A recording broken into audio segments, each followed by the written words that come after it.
વાગરાના Saykha industries એસોસિએશનની વાર્ષિક સામાન્ય સભા યોજાય છે. ઉદ્યોગોને કનડતા વિવિધ પ્રશ્નની ચર્ચા કરાય છે. સાયખા ઇન્ડસ્ટ્રીઝ એસોસિએશનની વાર્ષિક સામાન્ય સભા અંકલેશ્વર ખાતે યોજાઈ હતી, જેમાં એસોસિએશનના હોદ્દેદારોએ અન્ય સભ્યો સાથે જોડાયા હતા. ઇન્ડસ્ટ્રીઝના વિવિધ પ્રાણ પ્રશ્ને ચર્ચા કરવામાં આવી હતી. મીટિંગમાં વાગરા પોલીસ મથકના પીઆઈ પણ ઉપસ્થિત રહ્યા હતા.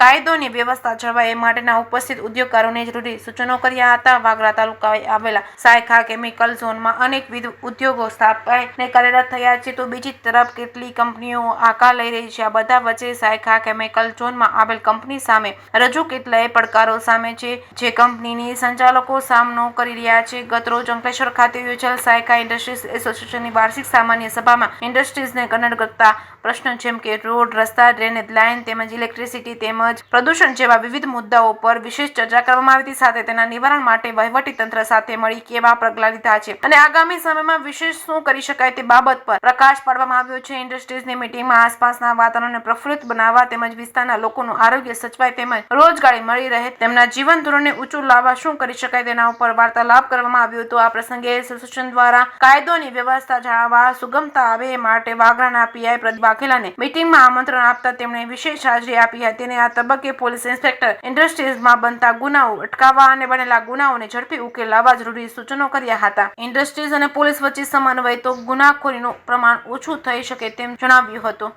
જેકેએસ ન્યૂઝ ગુજરાતી સાથે કેતન મહેતા, ભરૂચ.